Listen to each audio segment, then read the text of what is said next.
Marpalli R Manjunath YouTube ಚಾನಲಿಗೆ ತಮ್ಮೆಲ್ಲರಿಗೂ ಆದರದ ಆತ್ಮೀಯ ಸ್ವಾಗತ. ಸ್ನೇಹಿತರೆ, ಐತಿಹಾಸಿಕ ಪ್ರಾಚೀನ ಶ್ರೀ ಲಕ್ಷ್ಮೀನಾರಾಯಣ ಸ್ವಾಮಿ ದೇವಾಲಯ ಶಿವಮೊಗ್ಗ ಈ ಬಗ್ಗೆ ತಮಗೆ ಈ ದಿನ ನಾನು ಸಂಕ್ಷಿಪ್ತವಾದಂಥ ಮಾಹಿತಿಯನ್ನು ಸಲ್ಲಿಸ್ತಾ ಇದ್ದೇನೆ. ಶಿವಮೊಗ್ಗದ ತುಂಗಾ ತೀರದ ಬಿ ರಸ್ತೆಯಲ್ಲಿರುವ ಶ್ರೀ ಲಕ್ಷ್ಮೀನಾರಾಯಣ ಸ್ವಾಮಿ ದೇವಾಲಯ ಪ್ರಾಚೀನ ಹಾಗೂ ಐತಿಹಾಸಿಕ ಹಿನ್ನೆಲೆ ಇರುವಂತಹ ಕಾರಣಿಕ ದೇವಾಲಯ. ಸ್ನೇಹಿತರೆ, ಈಗ ದೇವಾಲಯದ ಮುಂದುಗಡೆ ಬಂದಿದ್ದೇವೆ ನೋಡಿ. ಇದು ಹಾಗೆ ಕಾಣ್ತಾ ಇರುವಂತಹ ದೇವಾಲಯದ ಗರುಡಗಂಬ, ಇದರ ವಿಶೇಷತೆ ನೋಡಿ. ಕಂಬದ ಹಿಂದುಗಡೆ ಸುಮಾರು 30 ಅಡಿ ಎತ್ತರದ ಇದು ಗರುಡಗಂಬ. ಇದನ್ನು ಹತ್ತೋದಕ್ಕೂ ಇರುವಂತಹ ವ್ಯವಸ್ಥೆ.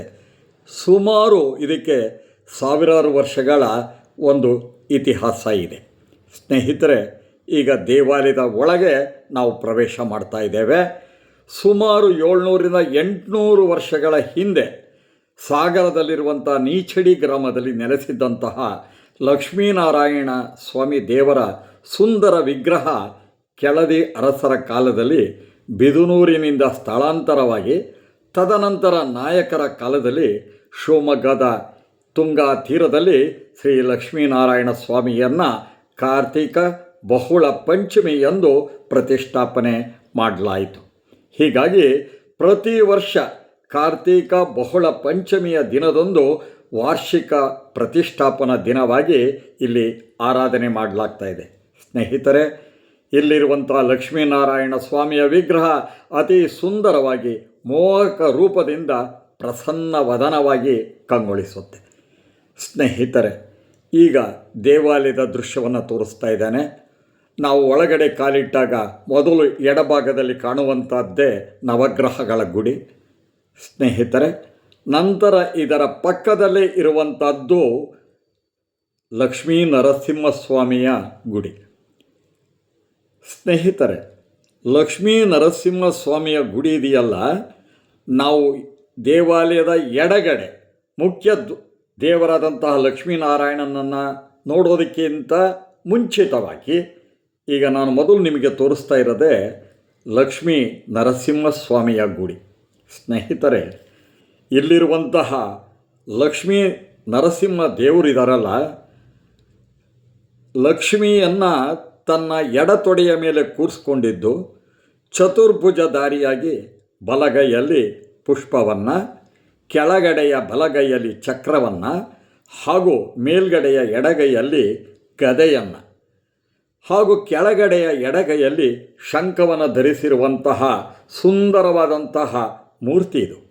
ಸ್ನೇಹಿತರೆ, ಇಲ್ಲಿರುವಂಥ ಲಕ್ಷ್ಮೀ ನರಸಿಂಹ ದೇವರ ವಿಗ್ರಹ ಇದೆಯಲ್ಲ, ಸುಮಾರು 80ರಿಂದ 90 ವರ್ಷಗಳ ಹಿಂದೆ ಬಿ ರಸ್ತೆಯಲ್ಲಿ ವಾಸವಾಗಿದ್ದಂಥ ಸುಂದರಂ ಅಯ್ಯರ್ರವರು ತಮ್ಮ ಹರಕೆರೆ ಜಮೀನಿನಲ್ಲಿ ದೊರೆತಂಥ ಲಕ್ಷ್ಮೀ ನರಸಿಂಹ ದೇವರ ಮೂರ್ತಿಯನ್ನು ತಂದು ಈ ದೇವಸ್ಥಾನದಲ್ಲಿ ಪ್ರತಿಷ್ಠಾಪನೆಯನ್ನು ಮಾಡಲಾಗಿತ್ತು.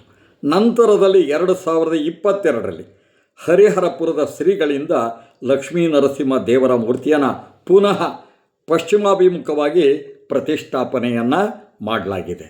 ಅತ್ಯಂತ ಸುಂದರವಾದಂತಹ ಲಕ್ಷ್ಮೀ ನರಸಿಂಹ ವಿಗ್ರಹ. ಈಗ ಸ್ನೇಹಿತರೆ, ಪ್ರಧಾನ ದೇವರಾದಂತಹ ಲಕ್ಷ್ಮೀನಾರಾಯಣ ಸ್ವಾಮಿಯ ದರ್ಶನವನ್ನು ಮಾಡ್ತಾ ಇದ್ದೇವೆ. ಸ್ನೇಹಿತರೆ, ಲಕ್ಷ್ಮೀನಾರಾಯಣ ಸ್ವಾಮಿ ಇದೆಯಲ್ಲ ನೋಡಿ, ಸಾಲಿಗ್ರಾಮ ಶಿಲೆಯಿಂದ ನಿರ್ಮಾಣಗೊಂಡಿದೆ.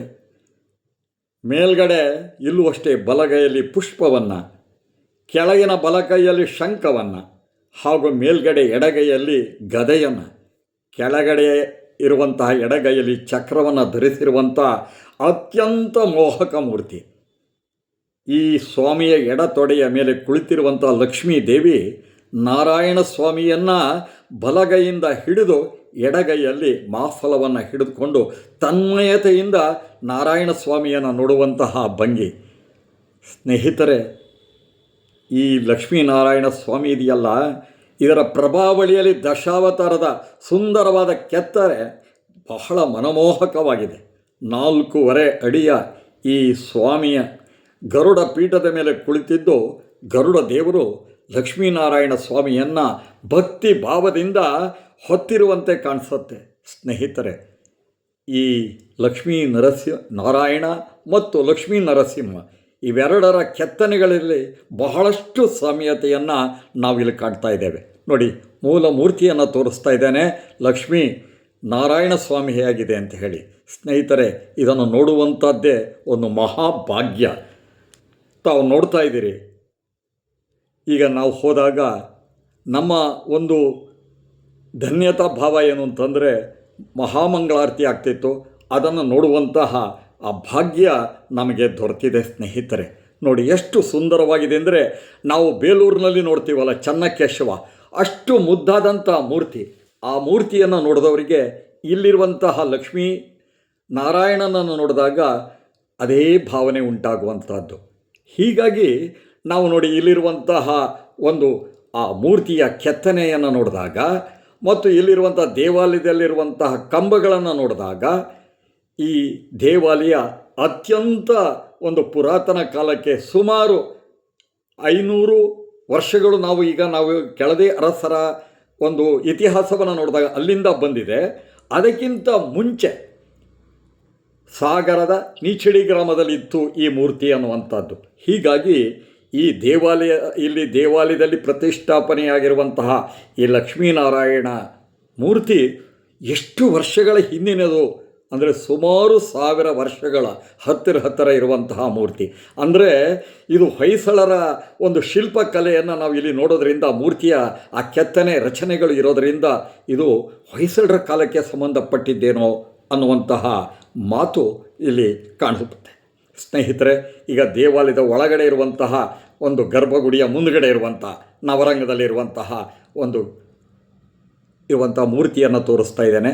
ಇತ್ತೀಚೆಗೆ ಅಲ್ಲಿರುವಂಥ ಹನುಮಂತ ಮೂರ್ತಿ ಇರ್ಬೋದು. ಆದರೆ ಇಲ್ಲಿ ನೋಡಿ, ಈಗ ಈ ಕಂಬ ಇದೆಯಲ್ಲ, ಕಲ್ಲಿನ ಕಂಬದ ರಚನೆ ನೋಡಿದಾಗ ಇದು ಭಾಳ ಪುರಾತನವಾದದ್ದು ಅನ್ನೋದನ್ನು ಸ್ಪಷ್ಟಪಡಿಸುತ್ತೆ ಸ್ನೇಹಿತರೆ. ತಾವು ನೋಡ್ತಾ ಇದ್ದೀರಿ, ಭಕ್ತಾದಿಗಳು ಇದ್ದಾರೆ. ಹಾಗೆಯೇ ಅವ್ರ ಜೊತೆಗೂ ಮತ್ತು ಇಲ್ಲಿರುವಂಥ ಅರ್ಚಕರಾದಂಥ ವಿನಯ ಭಟ್ ಅವ್ರ ಜೊತೆಗೂ ಈ ದೇವಾಲಯದ ಬಗ್ಗೆ ವಿಚಾರಗಳನ್ನು ನಾನು ಸಂಗ್ರಹ ಮಾಡ್ತಾ ಇದ್ದೇನೆ ಸ್ನೇಹಿತರೆ. ನೋಡಿ, ಅಲ್ಲಿರುವಂತಹ ಕೆತ್ತನೆಗಳಾಗಲಿ, ದೇವಾಲಯದ ಸುಂದರ ವಾಸ್ತುಶಿಲ್ಪವಾಗಲಿ ತಮಗೆ ತೋರಿಸ್ತಾ ಇದ್ದೇನೆ. ಅಲ್ಲಿರುವಂಥ ಕಲ್ಲಿನ ಕಂಬಗಳು ಅತ್ಯಂತ ಪುರಾತನವಾದದ್ದು, ಅದಕ್ಕೆ ಬಣ್ಣವನ್ನು ಬಳಿದಿದ್ದಾರೆ ಅಷ್ಟೇ. ತಾವು ನೋಡ್ತಾ ಇದ್ದೀರಿ ಜಯ ವಿಜಯರ ಮೂರ್ತಿಗಳು. ಹಾಗೆಯೇ ಈ ದೇವಾಲಯದಲ್ಲಿ ಇರುವಂತಹ ಸೇವಾ ವಿಚಾರಗಳನ್ನು ನಾವು ಇಲ್ಲಿ ನೋಡಬಹುದಾಗಿದೆ ಸ್ನೇಹಿತರೆ.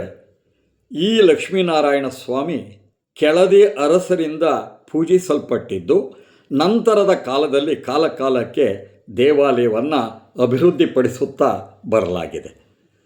ಸ್ನೇಹಿತರೆ, ಈಗ ನಾವು ನೋಡ್ತಾ ಇದ್ದೀವಿ ನೋಡಿ, ಈಗ ಪ್ರದಕ್ಷಿಣೆಯ ರೂಪದಲ್ಲಿ ಬರ್ತಾ ಇದ್ದೇವೆ. ಇಲ್ಲಿರುವಂತಹ ಸಿದ್ಧಿವಿನಾಯಕ ನೋಡಿ, ಇವನು ಈ ಗಣಪತಿ ಇದು ಅಷ್ಟೇ ಪ್ರಾಚೀನವಾದಂತಹ ಗಣಪತಿಯೇ. ಹಿಂದೆ ಈ ಲಕ್ಷ್ಮೀ ನಾರಾಯಣ ಸ್ವಾಮಿಯ ಗರ್ಭಗುಡಿ ಇತ್ತಲ್ಲ, ಅದರ ಹಿಂಭಾಗದಲ್ಲಿ ಗೋಡೆಯಲ್ಲಿ ಈ ಗಣಪತಿಯ ವಿಗ್ರಹ ಇತ್ತು. ಅದಕ್ಕೆ ಇಲ್ಲಿ ಈಗ ಹೊರಗಡೆ ಇದರಲ್ಲಿ ಒಂದು ಗುಡಿ, ಇದನ್ನು ಒಂದು ಸಣ್ಣ ಚಿಕ್ಕ ಗುಡಿಯನ್ನು ಮಾಡಿ ಅಲ್ಲಿ ಗಣಪತಿಯನ್ನು ಪ್ರತಿಷ್ಠಾಪನೆ ಮಾಡಿದ್ದಾರೆ. ಭಕ್ತಾದಿಗಳು ಇಲ್ಲಿ ಹರಕೆ ಹೊತ್ಕೊಂಡ್ರೆ ನೆರವೇರುತ್ತೆ ಅನ್ನುವಂತಹ ಭಾವನೆ ಇಲ್ಲಿನ ಭಕ್ತ ಜನರಲ್ಲಿ ತುಂಬಿದೆ ಸ್ನೇಹಿತರೆ. ತಾವು ನೋಡ್ತಾ ಇದ್ದೀರಿ, ಇವನೇ ಸಿದ್ಧಿವಿನಾಯಕ. ಈ ಗಣಪತಿಯೂ ಅಷ್ಟೇ ಇತ್ತೀಚಿನದಲ್ಲ, ಇದು ಬಹಳ ಹಳೆಯದು ಸ್ನೇಹಿತರೆ. ಈಗ ತಾವು ನೋಡ್ತಾ ಇದ್ದೀರಿ ನೋಡಿ, ಇದು ವೇಣುಗೋಪಾಲ. ಎಷ್ಟು ಸುಂದರವಾಗಿರುವಂತಹ ಮೂರ್ತಿ ಅನ್ನುವಂಥದ್ದನ್ನು ತಾವು ನೋಡ್ತಾ ಇದ್ದೀರಿ ಸ್ನೇಹಿತರೆ. ಅಮೃತ ಶಿಲೆಯಲ್ಲಿರುವಂತಹ ವೇಣುಗೋಪಾಲ ಸ್ವಾಮಿ. ಸ್ನೇಹಿತರೆ, ಇದು ಅಷ್ಟೇ ಸುಮಾರು 80 ಅಥವಾ ವರ್ಷಗಳ ಹಿಂದೆ ಗೋಪಾಳದಲ್ಲಿದ್ದಂಥ ಆದಿರಂಗನಾಥ ಸ್ವಾಮಿಯ ದೇವಾಲಯದ ಗರುಡಗಂಬದ ಬಳಿ ವೇಣುಗೋಪಾಲನ ಸ್ವಾಮಿ ಇತ್ತು. ಅದನ್ನು ಅಂದಿನ ಅರ್ಚಕರು ತಂದು ಈ ದೇವಾಲಯದಲ್ಲಿ ಪ್ರತಿಷ್ಠಾಪನೆ ಮಾಡಿದ್ರು. ಹೀಗಾಗಿ ಸ್ನೇಹಿತರೆ, ಯಾರೇ ಹರಕೆ ಹೊತ್ಕೊಂಡ್ರೂ ಅವರಿಗೆ ಸಂತಾನ ಪ್ರಾಪ್ತಿಯಾಗತ್ತೆ ಅನ್ನೋ ನಂಬಿಕೆ ಇರೋದರಿಂದ ಸಂತಾನ ಗೋಪಾಲಕೃಷ್ಣ ಅಂತ. ಈಗ ತಾವು ನೋಡ್ತಾ ಇದ್ದೀರಿ ಗಂಗಾಧರೇಶ್ವರ ಅಂದರೆ ಶಿವಲಿಂಗ. ಇದು ಅಷ್ಟೇ, ಹಿಂದೆ ಈಗ ತಾವು ನೋಡ್ತಾ ಇದ್ದೀರಲ್ಲ, ಇದು ನರ್ಮದಾ ನದಿಯಿಂದ ತೀರದಿಂದ ತಂದಂತಹ ಶಿವಲಿಂಗ ಗಂಗಾಧರೇಶ್ವರ. ಈ ಲಿಂಗ ಪ್ರತಿಷ್ಠಾಪನೆ ಮಾಡೋದಕ್ಕಿಂತ ಮುಂಚೆ ಅಮೃತಶಿಲೆಯಲ್ಲಿ ಇಲ್ಲಿ ಲಿಂಗ ಇತ್ತು ಅನ್ನುವಂತಹ ಮಾತು ಇದೆ. ಹೀಗಾಗಿ ಈ ಲಕ್ಷ್ಮೀನಾರಾಯಣನ ಸಾನ್ನಿಧ್ಯದಲ್ಲಿ ತಾವು ನೋಡಿದ್ರಿ ಲಕ್ಷ್ಮೀ ನರಸಿಂಹ, ಹಾಗೇನೆ ಗಣಪತಿ, ವೇಣುಗೋಪಾಲ ಹಾಗೂ ಗಂಗಾಧರೇಶ್ವರ, ಇಷ್ಟು ಇಲ್ಲಿ ದೇವರ ಸಾನ್ನಿಧ್ಯವನ್ನು ನಾವು ನೋಡ್ತಾ ಇದ್ದೀವಿ ಸ್ನೇಹಿತರೆ. ಹಾಗೇನೆ ದೇವಾಲಯದ ಗರ್ಭಗುಡಿಯ ಹಿಂಭಾಗದಲ್ಲಿರುವಂತಹ ಒಂದು ಗೋಡೆಯ ದೃಶ್ಯ, ಅಲ್ಲಿರುವಂಥ ಕಲ್ಲುಗಳು ನಾನು ಮೊದಲೇ ಹೇಳಿದೆ ಕಂಬದ ಕಲ್ಲುಗಳು, ಅವೆಲ್ಲ ಹೆಚ್ಚಿನ ಕೆತ್ತನೆಗಳು ಕಾಣದೇ ಇದ್ದರೂ ಅದು ಅತ್ಯಂತ ಹಳೆಯದು ಅನ್ನುವಂಥದ್ದು ಸ್ನೇಹಿತರೆ. ಹಾಗೆಯೇ ಈ ದೇವಾಲಯದಲ್ಲಿ ಇರುವಂತಹ ಒಂದು ಭೋಜನ ಶಾಲೆಯಾಗಲಿ, ಬಂದಂಥ ಭಕ್ತಾದಿಗಳಿಗೆ ಇಲ್ಲಿ ಯಾವುದಾದ್ರೂ ಒಂದು ಕಾರ್ಯಕ್ರಮಗಳನ್ನು ಹಮ್ಮಿಕೊಂಡ್ರೆ ಅಲ್ಲಿರುವಂಥ ಭೋಜನ ಶಾಲೆಯ ಒಂದು ವ್ಯವಸ್ಥೆಯೂ ಇದೆ ಸ್ನೇಹಿತರೆ. ಹೀಗಾಗಿ ಈ ಲಕ್ಷ್ಮೀನಾರಾಯಣ ದೇವಾಲಯದಲ್ಲಿ ಅನೇಕ ಧಾರ್ಮಿಕ ಕಾರ್ಯಕ್ರಮಗಳು ನಿರಂತರವಾಗಿ ಭಕ್ತಾದಿಗಳ ಹಾಗೂ ಇಲ್ಲಿನ ಭಕ್ತ ಮಂಡಳಿಯವರಿಂದ ಮತ್ತು ಅರ್ಚಕರಾದಂತಹ ವಿನಯ ಭಟ್ ಅವರಿಂದ ನಡೆಸ್ಕೊಂಡು ಬರಲಾಗ್ತಾ ಇದೆ.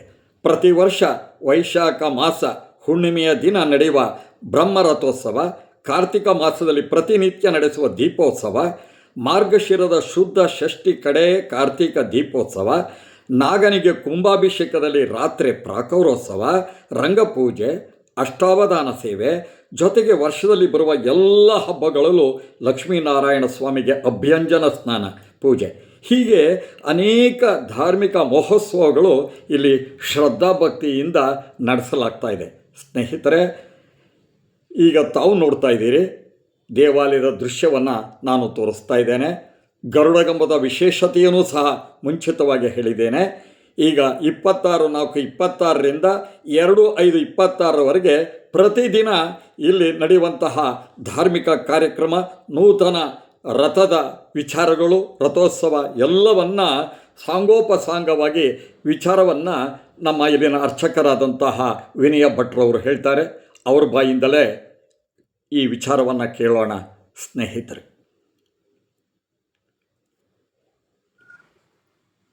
ಶ್ರೀ ಗುರುಭ್ಯೋ ನಮಃ. ನನ್ನ ಹೆಸರು ವಿನಯ್ ಭಟ್ ಅಂತ.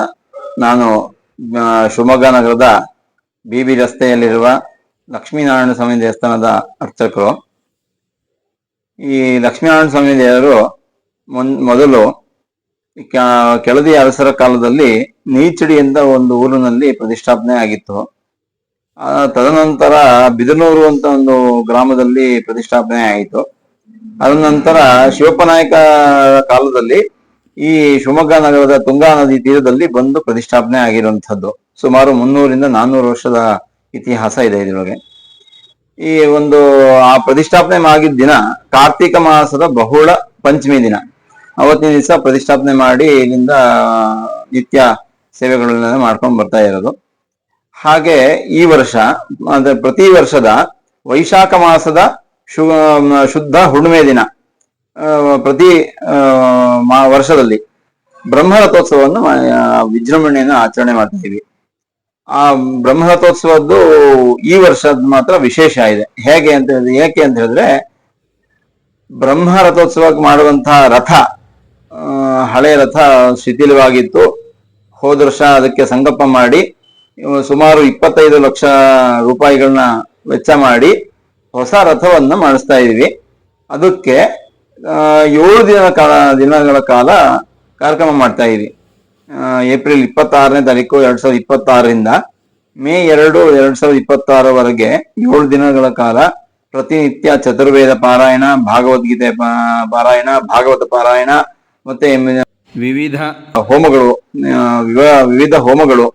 ಎಲ್ಲ ಕಾರ್ಯಕ್ರಮಗಳು ಇದ್ದಾವೆ. ಈ ಎಲ್ಲ ಕಾರ್ಯಕ್ರಮಗಳು ಸದ್ಭಕ್ತರು ಸಕುಟುಂಬ ಸಮೇತರಾಗಿ ಆಗಮಿಸಿ ಸೇವೆ ಮಾಡಿಸಿ ಆ ಸ್ವಾಮಿಯ ಕೃಪೆಗೆ ಪಾತ್ರರಾಗಬೇಕು ಅಂತ ಹೇಳಿ ಕೇಳ್ಕೊಳ್ತಾ ಇದ್ದೀವಿ. ಧನ್ಯವಾದಗಳು. ಆತ್ಮೀಯರೇ, ಪ್ರಾಚೀನ ಹಾಗೂ ಇತಿಹಾಸ ಪ್ರಸಿದ್ಧ ಶ್ರೀ ಲಕ್ಷ್ಮೀನಾರಾಯಣ ಸ್ವಾಮಿಯ ದೇವಾಲಯ ಆಸ್ತಿಕರ ಪಾಲಿಗೆ ಧಾರ್ಮಿಕ, ಸಾಂಸ್ಕೃತಿಕ ಹಾಗೂ ಶ್ರದ್ಧಾಭಕ್ತಿಯ ಕೇಂದ್ರವಾಗಿದೆ. ತಮ್ಮೆಲ್ಲರಿಗೂ ನಾನು ಮತ್ತೊಮ್ಮೆ ನಮಸ್ಕಾರವನ್ನು ಸಲ್ಲಿಸ್ತಾ ನನ್ನ ಮಾತನ್ನು ಮುಗಿಸ್ತೇನೆ.